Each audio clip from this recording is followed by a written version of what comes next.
Everywhere I look, I see God in everything. Deep inside and all around me, God in everything. I can feel it in my beating heart, God in everything. It's in every breath of life I take, God in everything. Everywhere I look, I see God in everything.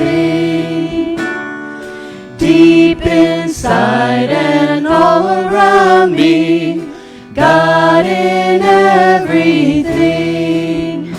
It's in every stranger's face I see God in everything. Brothers, sisters, family are we, God in everything.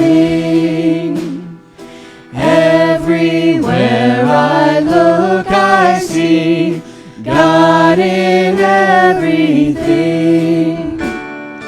Deep inside and all around me, God in everything. Mountain, valley, lake, and stream, God in everything. All creation, beautiful and free, God in everything. God in everything.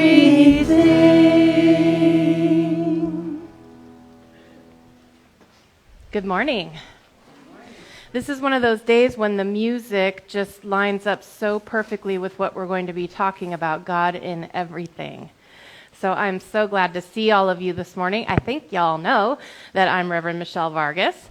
And I think you also know that it's my joy and honor to welcome you here this morning to Unity of Monterey Bay, a beloved community co-created with love and intention that welcomes all races, nationalities, cultures, and religions, regardless of immigration status, sexual orientation, gender identity, and or abilities.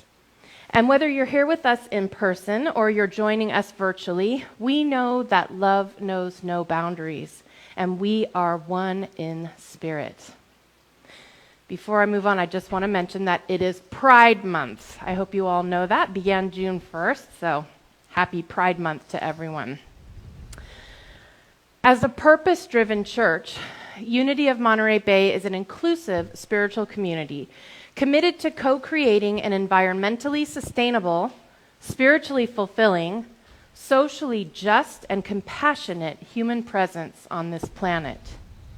We celebrate our oneness, and we honor the God of each of our understanding, affirming the innate good and divine essence within each and every individual. Will you please join me now in our statement of faith? There is only one presence and one power in the universe, God the good, expressing as infinite God beyond us, intimate God beside us, inner God being us, divine love in action. We continue in these challenging days to pray for peace, holding a vision in which every person is valued in a world that works for all. And we strive to be the peace that we want to see in the world. We do not turn away from the pain and suffering of war, but rather allow our hearts to be broken open and filled with compassion. Seeking to strengthen our conviction, we imagine ourselves in a room filled with people from all over the world, including some folks from nations with whom our country is in conflict. And still, we affirm together. I'm going to watch Robin. Will you join me? I offer you peace. I offer you. I offer you love. I offer you friendship. I see your beauty. I hear your need. I feel your feelings. My wisdom flows from the highest source. I salute that source in you. Let us work together in unity and love. Amen. Well, it is June, so we celebrate birthdays at the beginning of the month. And anyone who is having a June birthday can come on up. Robin is representing, tell us. Kyle. Oh my God. 22 on the 21st. That's Kyle. All right, Marianne. Okay. Happy birthday to you. Happy birthday to you. Happy birthday, you're wonderful. Happy birthday to you. God is blessing you now. God is blessing you now. God is blessing you, you're wonderful. God is blessing you now. Happy birthday to all of you. We also take a moment in our service to celebrate our children. Those in our community who apparently are too good to come up here anymore, but they're getting all grown up, as well as the children all around the world. And we hold them in our hearts and we see them protected and resilient, creative and evolving, joyous and loved as we join in our heartfelt blessing. We love you. We bless you. We appreciate you just the way you are. This bright light of mine, I'm gonna let it shine. This bright light of mine, I'm gonna let it shine. This bright light of mine, I'm gonna let it shine. Let it shine, let it shine, let it shine.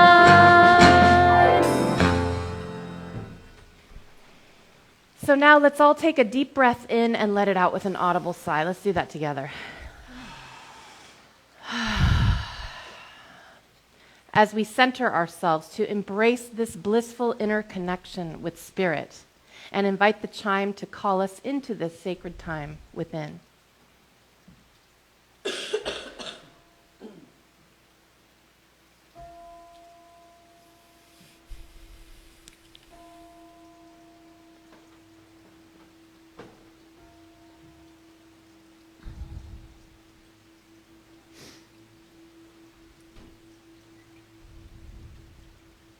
We ring the chime 4 times to call in the 4 directions and to remind us of our interconnection with all of creation and with the sacred circle of life. As we feel it resonate through our very beings, we follow its call into this now present moment within. Continuing to focus on our breath, with each inhale, we open our hearts and minds. We envision our breath reaching every cell of our being.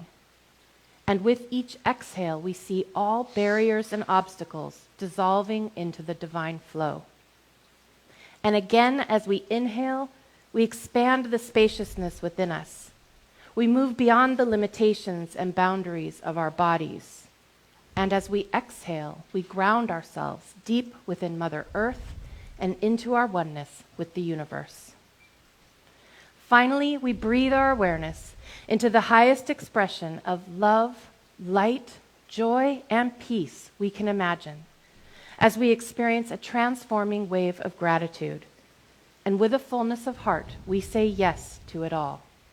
Embracing, claiming, and knowing the divine Christ Spirit, expressing in, through, and as us. And with a final exhale, we say, thank you, God. So now, fully centered and transformed by the power of Spirit, we enter into our lesson and meditation time with today's daily word.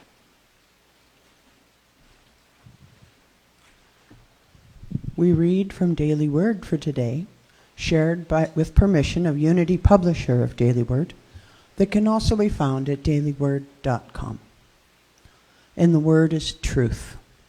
I invite you to allow my words to be your words. The light of truth shines in my heart. Like a kaleidoscope's shifting pattern of dazzling colors, my life is always changing. Some of the changes I may like, and others I may not, but I accept the changes nonetheless. I enjoy pleasurable moments while learning and growing through the more unpleasant ones. No matter where I find myself along the spectrum of human experience, I take comfort in spiritual truth. God is changeless, my rock and refuge in times of struggle, in the wings that lift me in times of ease and bliss. I remain steady and calm even as I navigate life's inevitable changes, finding lasting comfort in the truth of God as absolute goodness. As I travel along my unique path, the steady light of truth shines from within me and from the scriptures. Yet I am writing you a new commandment that is true in him and in you, because the darkness is passing away and the true light is already shining. 1 John chapter 2, verse 8.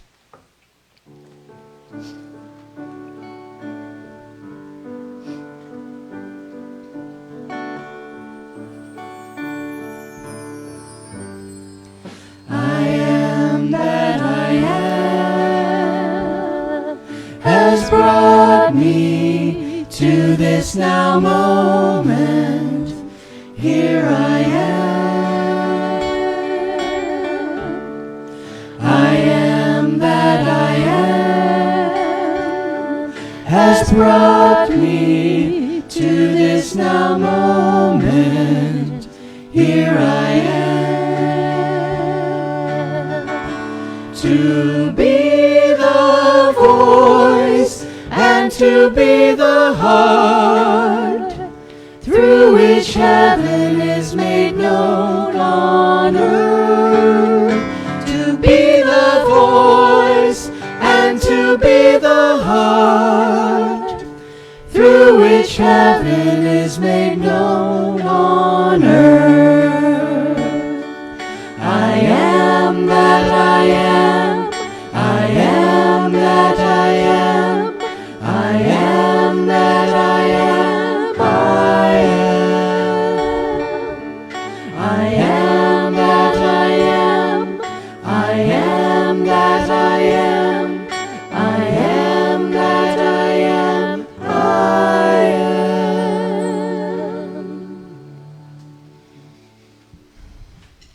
In witness to the wisdom of the many paths to the sacred, we read from 3 sacred traditions on this morning's topic, the spiritual wisdom of trees.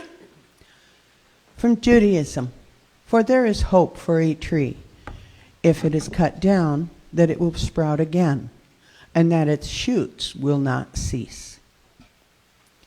From Native American spirituality, and the wind said, may you be as strong as the oak, yet flexible as the birch.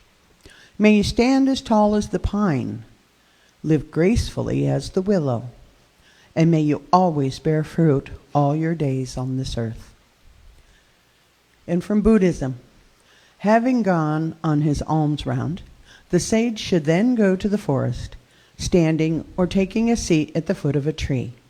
The enlightened one, intent on jhana, should find delight in the forest, should practice jhana at the foot of a tree, attaining his own satisfaction.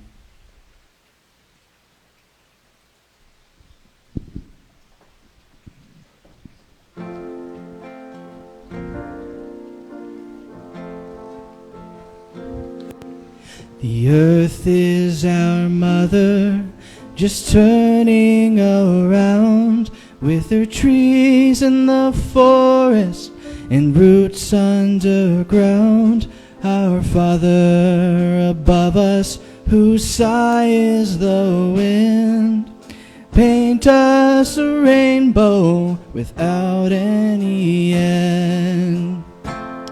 As the river runs freely, the mountain does rise. Let me touch with my fingers and see with my eyes. In the hearts of the children, the pure love still grows.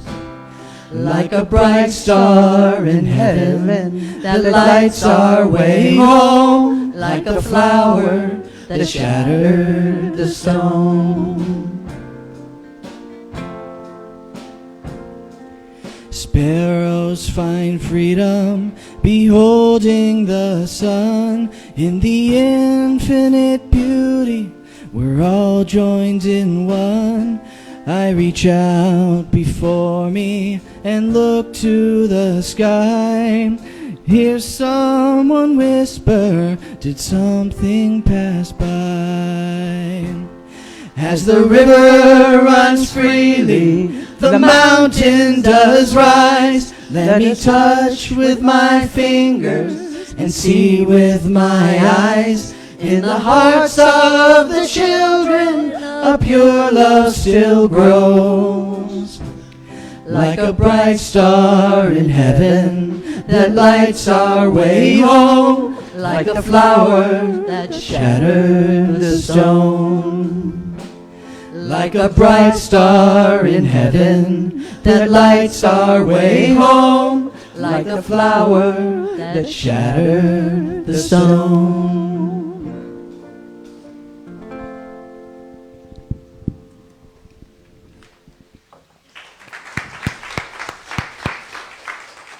Beautiful, thank you. That song was recorded by John Denver, so thank you, John Denver.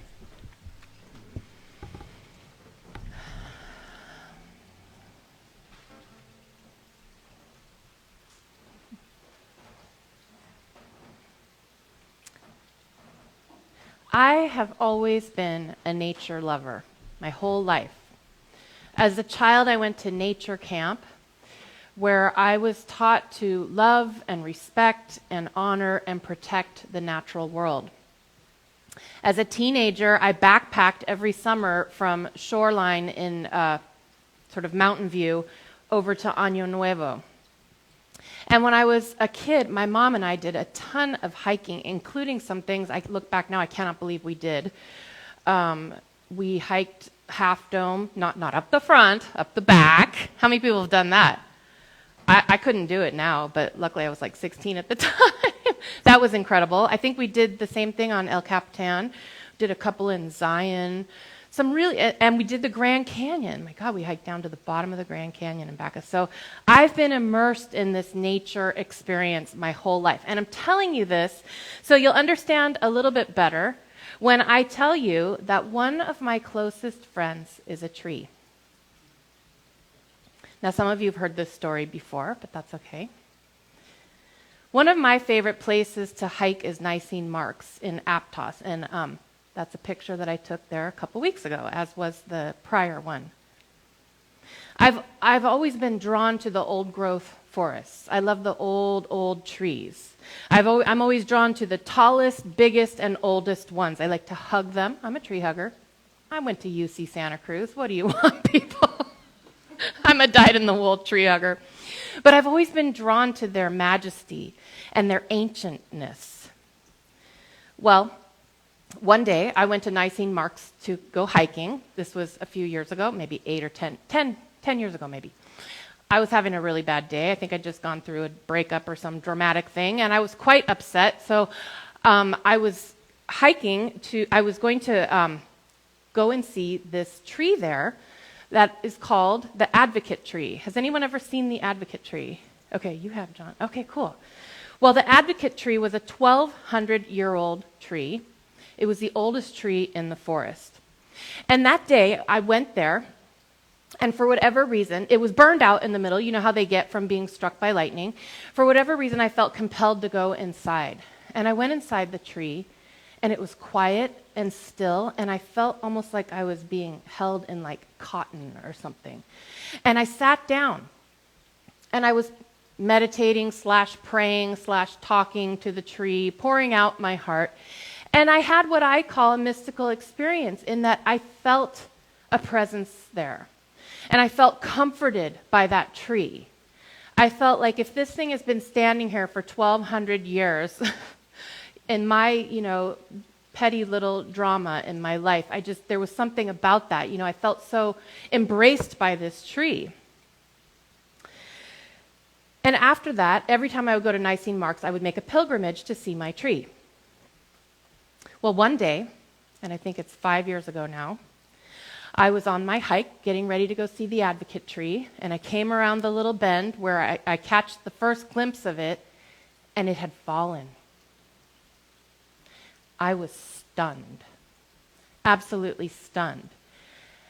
I'm not a big crier, but I burst into tears and was just sobbing. The enormity of this thing that had lived so long, no longer standing up, just struck me. And its root bed is, all exposed now, but you can sort of climb up the side of it onto the fallen tree. And so I did that. And I sat there and I talked to the tree and I cried for the tree. And I was just so distraught and so moved by this experience. And I heard the tree say to me, now not in a voice, but in a knowing in my head, it said to me, I'm still here. And so as I looked around at the tree, sure enough, I could see where little saplings, because it had been a few months since it had fallen, little saplings were already sprouting up, and all manner of other trees and bushes and shrubs and things were already growing on it, not to mention the entire microscopic world of little, breaker downers, decomposers that were probably living in there and already starting to break down the tree so that it could be reused by the forest. So this has been a tradition that has continued for me, and almost every time I go to see the tree, if I'm in the right frame of mind, I get some sort of a message from it. One time, I think it was the next time I visited, I climbed up on the tree, and I like to lie on it, on my back, and just look up at the forest canopy. And because I'm silly this way, I said, so, guys, to the rest of the forest, what's it like now with this big tree having fallen? Well, they didn't answer me. But I asked the tree, what's it like now to be horizontal after so many years, 1,200 years of being vertical? And the tree said to me, again, not in a voice, but in a knowing, death is not an ending. It is only a change in perspective. And I thought, wow, deep wisdom from this ancient one. My most recent lesson from the tree happened a few weekends ago. I went to visit it again, and I had my fanny pack with a sandwich and a drink and everything, and I was going to go and have a picnic up on top of the tree, spend some time alone with the tree. Well, when I got up there, this adorable Japanese couple came up behind me, and they were, that was fine, and so I told them about the tree, a little bit about it and everything. We were chatting, and then a family came along. They had 2 small children. These kids were so cute. And they were saying, Mommy, we want to go up there, because they saw me up there, right? And the mom said, oh, no, shh. I guess she thought I was meditating or something. And I turned and I said, no, come on up. The forest is for everyone. Come on up. So these adorable little 5-year-old kids, their parents hoisted them up, and they came and sat down next to me like little children will do. And the little boy opened up his backpack, and he had all these snacks. And we sat there and we had a snack together on the tree. And had a lovely little visit, and I told them a little bit about the tree. Well, after that, it was time for me to go, and I felt a little bad that I hadn't gotten this alone time I wanted to have with the tree, and so I hung back for a few minutes, and the tree said to me, that's okay. It's all about relationships anyway.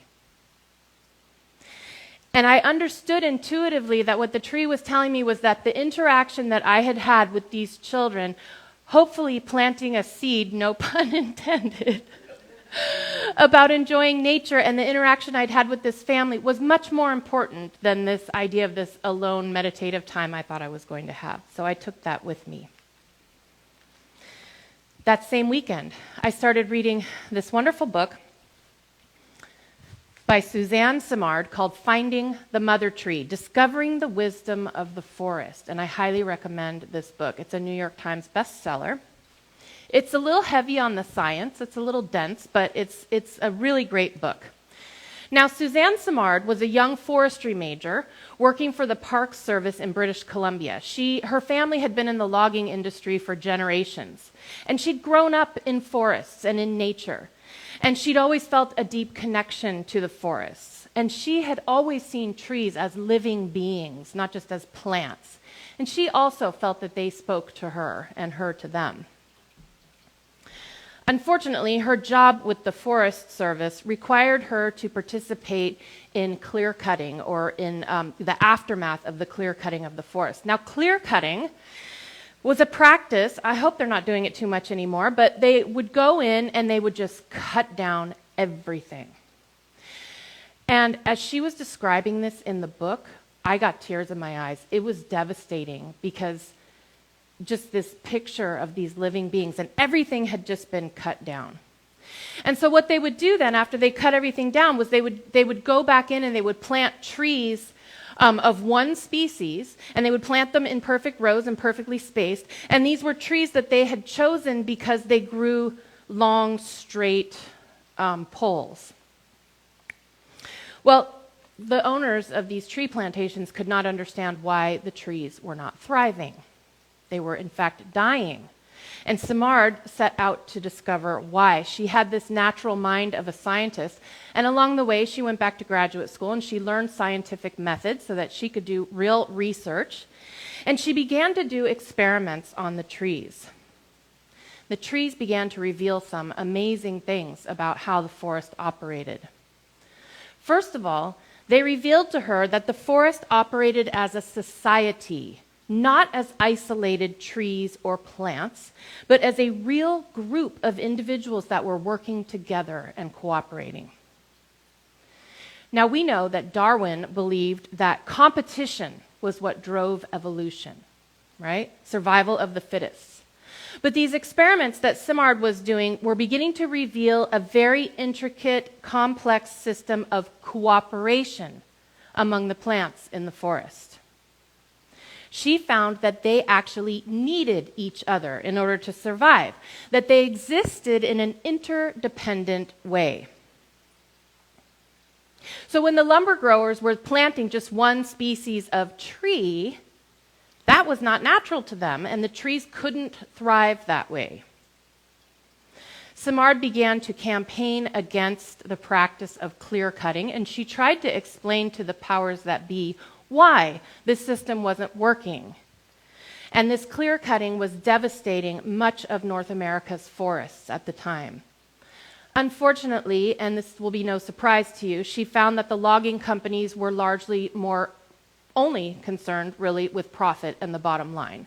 And they didn't care about the well-being of the forest or even their own interests, because they didn't care about the long-term survival or sustainability about these forests they were planting. They wanted quick money now, something that would grow fast and give them lumber right away. So as Simard continued researching, she began to find that the trees and other plants of the forest actually have a complex network of roots which work in harmony with these fungi called mycorrhizal fungi. And these are fungi that grow around the roots of the tree, and they create thousands of these thread-like filaments, and they create all these connections. And she found that these fungi, rather than being a plague on the trees, were actually benefiting the trees. In fact, they were not just benefiting them, they were absolutely essential for the trees' survival and for them to thrive. She found that the trees and the fungi, rather than competing with one another, actually existed in this mutually beneficial cooperative relationship. The fungi helped to extract water and nutrients from the soil that the trees' roots could then carry to the trees. So when they were coming in and clear cutting the forest, they were killing everything, especially when Monsanto introduced a new product, an herbicide called glyphosate, or Roundup. And they started using Roundup to quickly obliterate everything but the type of tree they were trying to grow.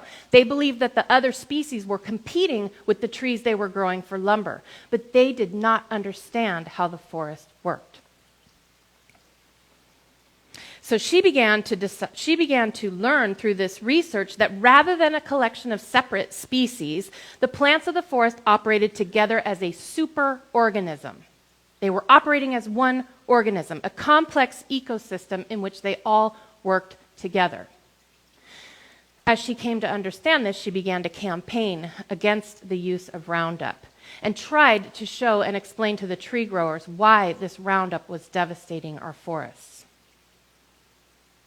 So in addition to this discovery about the fungi and the root network, Simard found some even more surprising things about the behavior of the trees in the forest.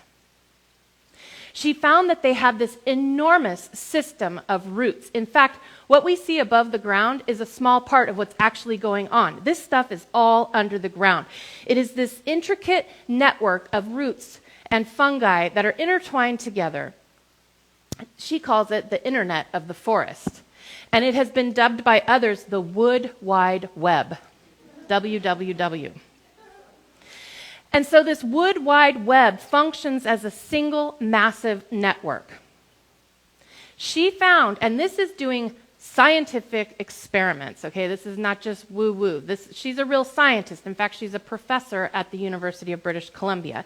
She found that the trees and plants were actually communicating with one another through this web. She describes it as a constant conversation that they're having with one another. And they send information and messages such as warning signals to one another. And these messages travel as quickly as a phone call. Not only that, she found that the trees were living, as I said, in a society, but they were living in family groups. Now, I've been looking at redwoods my whole life, and I thought I knew a lot about redwoods. But after I read this, I went out for another hike that same day, and I began to photograph. I wish I had time to show you them all, but I began to photograph the redwood trees, and I said, how did I never see this before? They're not evenly spaced. They're in family groups. They're living in family groups. Now, these trees that we think are just plants are able to discern which ones are their kin and which ones are not. The older trees actually nurture the younger trees, providing them food and water. These older trees, these protectors and keepers of the wisdom of the forest, she calls the mother trees. And when they die, they pass on their wisdom to their kin. In fact, Paco and I were watching a documentary the other night about this, and there was an old stump, and they were explaining in the documentary that that stump, even though it looks like it's dead, is actually alive. And it is passing on its knowledge to the whippersnappers, to the little saplings that are growing. Now I thought, isn't that what that tree told me like 8 years ago, that it was still alive?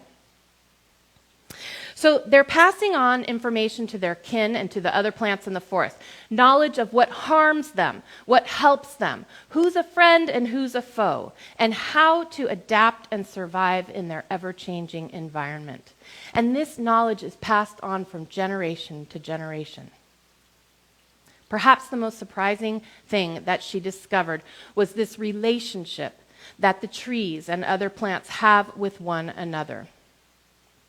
So she asked the question, she said, okay, now if all these plants and trees and fungi are all sharing resources and nutrients through this vast network of roots, essentially all eating from the same buffet, why don't they steal from one another? You know, get some more water for me, some more nutrients for me. Her research revealed that they didn't do that. She posits that they actually understand, now maybe not in a human way, but they understand this relationship that exists between them, that it is one in which the community is more important than the individual. The community is more important than the individual. And the members of the forest, they know that they need to work together in order to survive. And so, in this relationship, the stronger ones support the weak ones. The older, bigger, taller trees raise and support the younger ones. The mother trees regulate the amount of nutrients and sunlight that the younger ones get so that they can grow up properly, which for a tree means slow and steady. It's not good for a tree to grow fast. That's not what they're meant to do. Now, get this. When one tree has more nutrients than it needs, it shares its nutrients with the other trees, the ones that need it more than it does. And these mother trees, they share their nutrients with their kin, but they also share not just with their own family. Their family gets it first, but then they share with their extended community. Essentially, what she learned is that relationships are what is important in the forest, which is what the tree had just told me before I read that part of the book. So I'd like to show a very short video to you right now because I want you to see the words she says, but I also want you to see the footage of these beautiful trees. Would you see it better if we flipped the light off for a sec? I think, maybe. This is a book about trees. It's a book about discovery about trees and mother trees. And this is a mother tree, a big old tree. And, you know, even more, it's about how these old trees are in a society.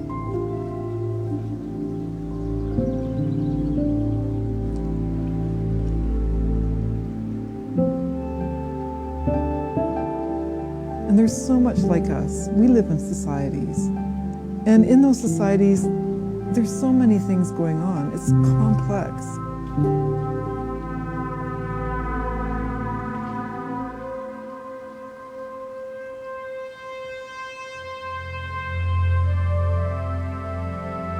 Trees have complex lives. They know what their neighbors are doing. They communicate with them through these webs of fungal filaments that travel through the soil. They also communicate by sending off chemicals through the air. And so they're in this constant conversation, helping each other out. And that's the point I want to make with my book, is that we are so similar to forests. We can learn from the forest.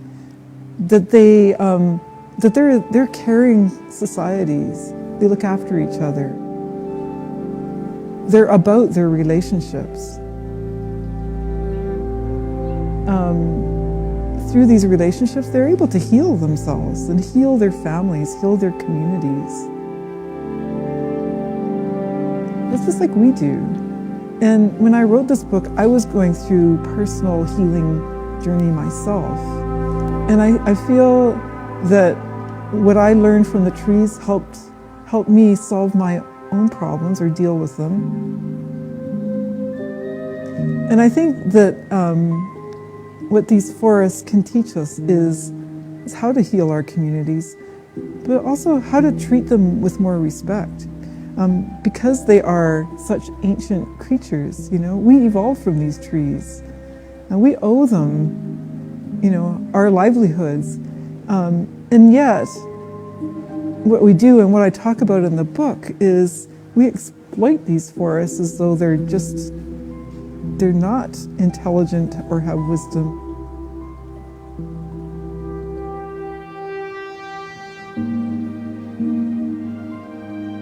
And yet we're undercutting our ability to have our needs met through this, you know, by using them without respect.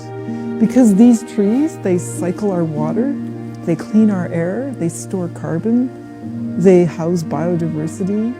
These creatures are so important in our lives. And if we lose them, we lose ourselves.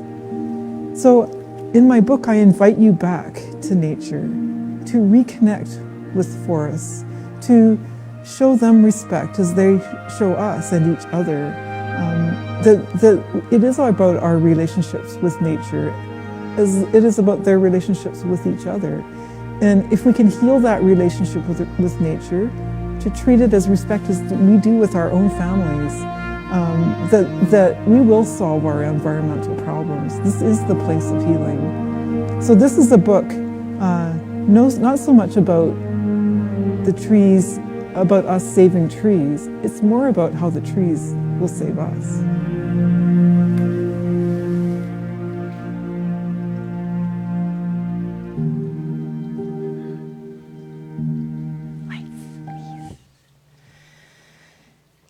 So the implications of what she's saying are clearly spiritual. And they reaffirm what we already know and teach to be true, that we are all connected, that we are one, and that what we do to one of us, we do to the whole. These things even mirror Jesus' teachings. If we have 2 coats and we don't need the extra one, we're to give the extra one to someone who needs it more, just like the trees do, and that we are to care for the younger, the weaker, the sick, and those otherwise in need. And all these concepts, they clearly reflect Unity's first principle. They're a beautiful affirmation of it in the natural world. And Unity's first principle says that there's only one power and one presence in the universe, God the good. And another way of saying this is that everything that we see, everything around us, including everything in nature, is an expression of the divine. Now, in Unity, we typically use the first principle to support this idea that human beings should love and respect one another, that we're all equal, that we're all made in the image and likeness of God. But I propose that if we are truly to embrace this first principle of one presence and one power, we need to go farther than that. If we truly believe the first principle, we need to expand our circle of what we consider divine and who and what we consider to be made in the image and likeness of God, to include things like trees and plants who also have their own divinity. Now, a lot of Unity literature, and some of you probably remember I used to get real upset about this in some of our classes. A lot of Unity literature is anthropocentric, meaning it places human beings at the top of the evolutionary ladder. Human beings are the apex of creation. But I'm hoping that after listening to this sermon and seeing that video, that you now understand that trees live in a cooperative, mutually beneficial society, that they do not compete ruthlessly with one another for evolutionary dominance, as Darwin believed, but rather that they work together to help one another. They look after their young. They care for their sick. They pass on their hard-earned wisdom to the new generations. Now, who is the more spiritually evolved, I ask you? She says in the video that in essence what she's found is that trees are so much like us. And we tend to say things like that. How can trees be so human-like? But what if it is not that trees are human-like and that we are actually tree-like? It's that human hubris that places humans at the center of the universe, which is destroying our planet. And deforestation, as you saw, it almost chokes you up to see that island completely devoid of trees. So it seems to me that rather than coming to see trees as human-like, perhaps we humans should strive to be more tree-like. What struck me the most about this was what she said at the end, that this is not a book, and she says this at the beginning of the book, this is not a book about how we are to save the trees. This is a book about how the trees might actually save us. And so we must begin to look differently at the natural world, seeing these things as not just plants, but as intelligent beings living in family groups, in societies, working together to adapt and survive in an ever-changing world. And if we can begin to see them this way, we will begin to regain that respect for nature that she talks about in the video. Now, incidentally, when I say we, I'm talking about Western culture, because the indigenous peoples have known these things for many, many, many years. They have understood the interconnectedness of all life. They speak of the tree people, the plant people. We don't need to teach it to them. We need to learn it for ourselves. those of us that have been so removed from nature that we need to remember these truths. And as she said, to heal and restore our relationship with nature. If we listen to the trees, we can learn from them. And if we listen, they will teach us about ourselves. They will teach us how to adapt and survive in an ever-changing world. And I hope that we will listen before it's too late.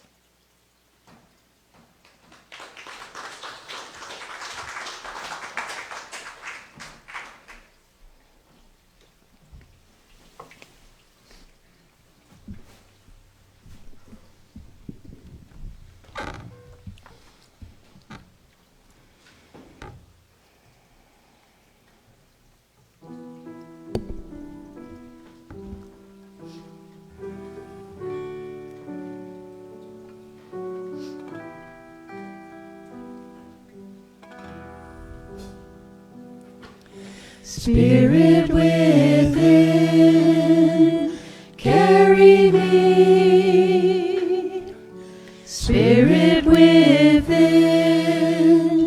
carry me home.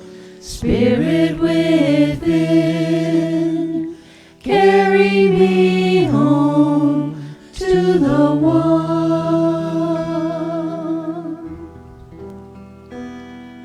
Spirit within, carry me. Spirit within, carry me home. Spirit within, carry me home to the one.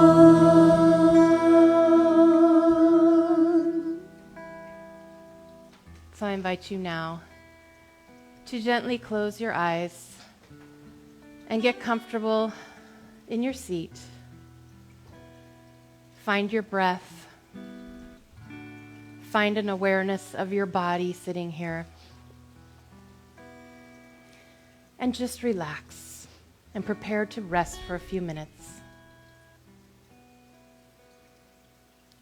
John Muir famously said, "Into the forest I go to lose my mind and find my soul." So I invite you now, in your mind's eye, to go into the forest,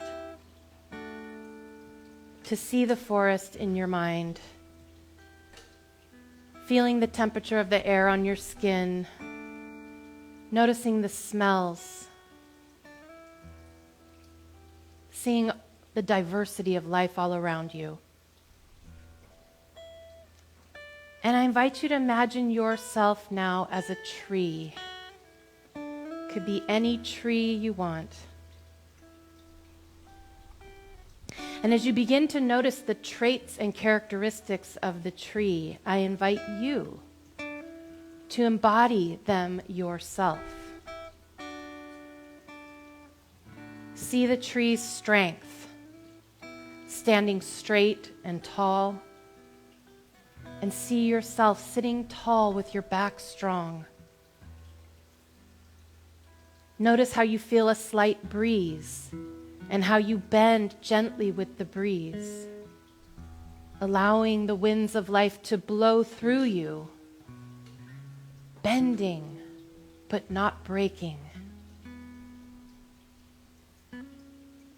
And feel within yourself now the steadfastness of the tree, the perseverance, this ability to keep standing through all of life's storms and fires and earthquakes and turmoil.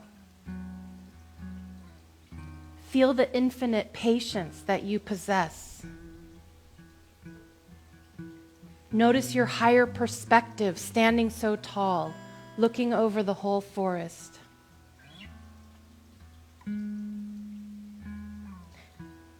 Feel within yourself the groundedness of the tree, so strongly rooted in the earth. And imagine your own roots going down into the earth, into the rich soil, and then spreading out in all directions, anchoring you, holding you fast, helping you to know your place in the order of things. Feel these vast roots now reaching out to your family, to your neighbors, to your community. Note these strong, complex connections you have with all other beings. Now give thanks to the tree for all of these things,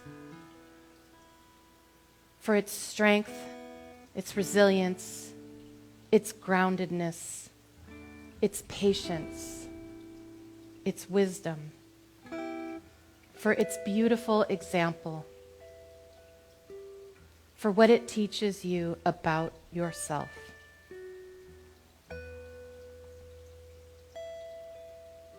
So I invite you now to just rest in this image for a few moments in the silence.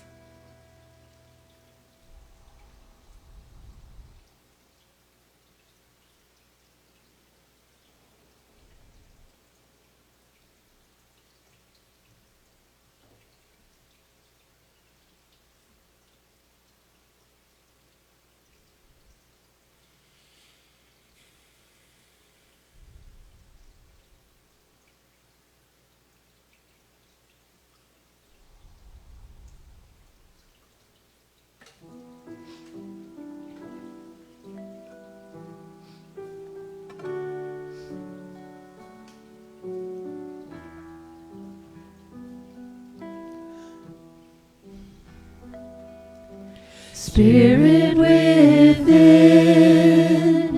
carry me. Spirit within, carries me home. Spirit within, carry me home to the one.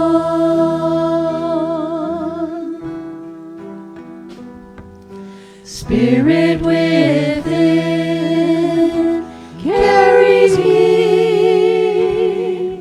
Spirit within, carry me home. Spirit within, carry me home to the one.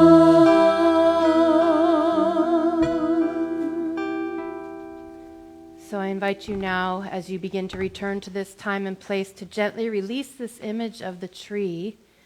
But I want you to claim for yourself all of these wonderful virtues and qualities of the tree, for they are yours too, and they are for you to keep, to embody, and to live out. And so we give thanks for the tree, for the forest, for this one presence and one power in and around and through all of us. And we say thank you, God. Thank you, God. And so it is. Amen.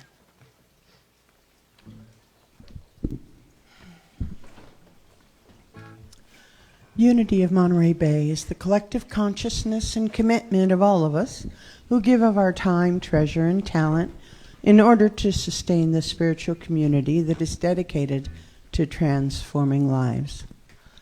We know that prosperity is a state of mind that finds blessings in every situation and abundance in joyous generosity. We transform all appearance or fear or lack into a faith-filled peace of mind by shifting our attention to the thoughts of gratitude for the abundance of God's good in our lives. And with our hearts and minds overflowing with gratitude, we breathe into the divine flow of God's good, trusting that we are enough, that we have enough, and that there always is enough to both have and to share.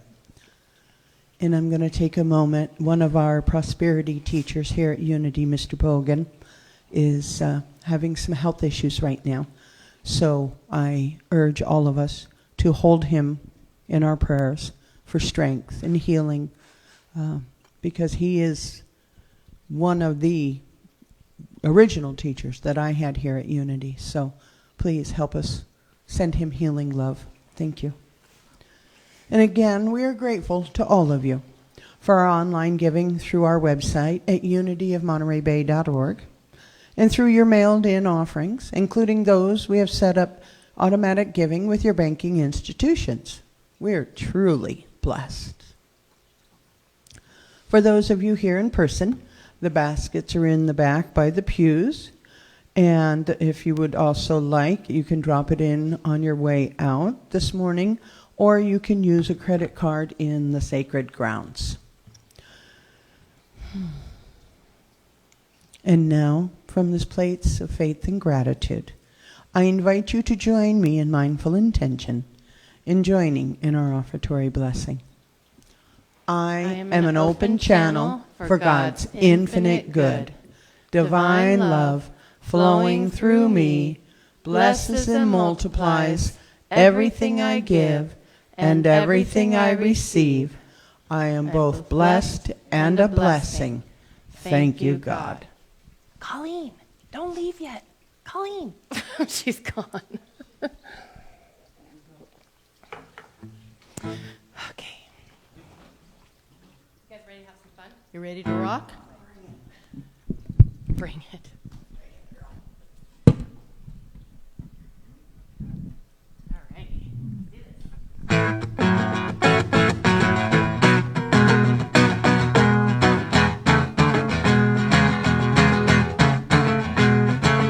They paved paradise and put up a parking lot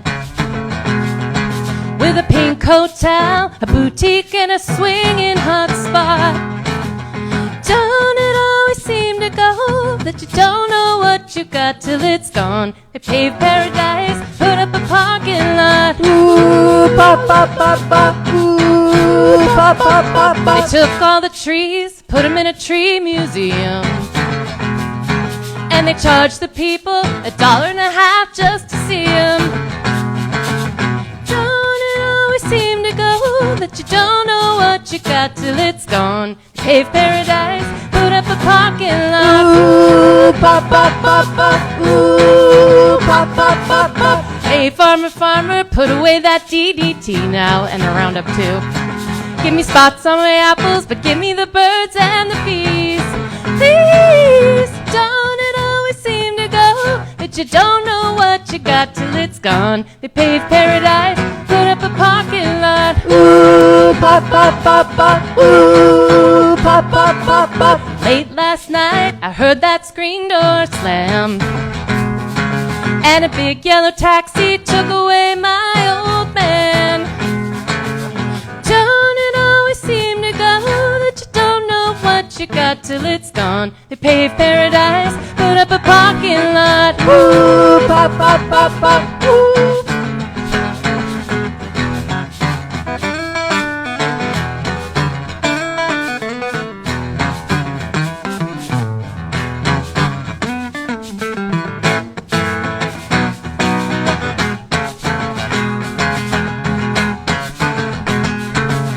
Took all the trees, put them in a tree museum.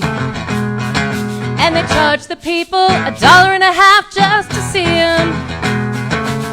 Don't it always seem to go that you don't know what you got till it's gone? They paved paradise, put up a parking lot. Ooh, pop, pop, pop, pop. I said, don't it always seem to go that you don't know what you've got till it's gone?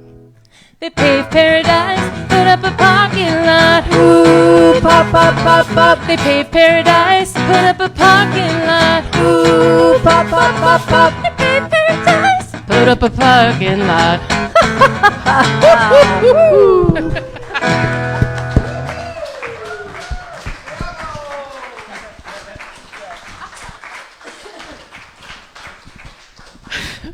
How about my backup singers? Woohoo! And Devin. So Devin came by request. He was not scheduled to come today, but we asked him, and he came, and we are so grateful.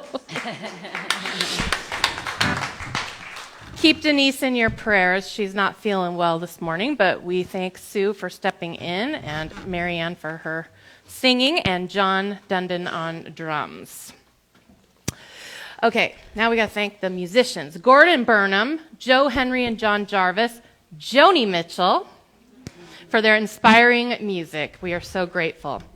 For announcements, I invite you to check your e-blast. There's information in there about our upcoming, well, in September, banquet, the stand down, and also our summer dinner fling fundraiser is getting ready to start.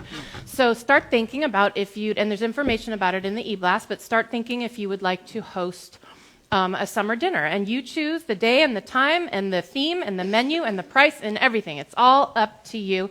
We just show up and eat whatever you've prepared for us. So, and this is our big fundraiser for this time of year. So it's always a big success. I think it'll be a lot of fun. As we bring our service to a close this morning, we are so grateful that you have joined us here, whether you're here live or you're joining us virtually or even watching later on YouTube. We hope we've made you feel at home in our community, and we want you to know that wherever you are on your spiritual journey, you are welcome here. Our chaplain on duty today is Robin. Robin is available to pray with you after the service. And there are also prayer request slips in your pew, which can be placed in the wooden box by the door. With all of that, we're ready for our closing circle and our prayer for protection and our peace song.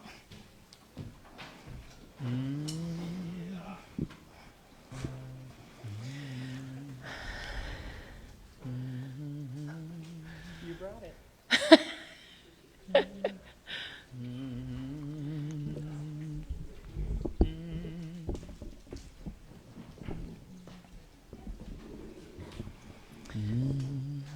So as we form this sacred circle of love and community, let's call into it James Bogan for healing and Dory for strength and support as she is caring for him. A few folks in our community who are sick this week, we just hold them in the highest vision of health and wholeness. And what the heck, let's hold the forests in our hearts as well. They're not just pretty, but they make the air that we breathe. May we follow their example and their wisdom to love one another, to work together, to care for the least of these. Please join me in our prayer for protection. The light of God surrounds us. I am light. The love of God enfolds us. I am love. The power of God protects us. I am power. The presence of God watches over us. I am presence. Wherever we are, God is, and all is well.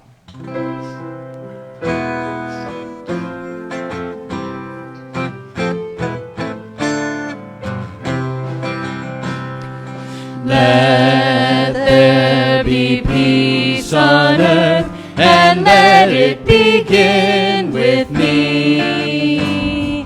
Let there be peace on earth, the peace that was meant to be, with God as creator, family all are we.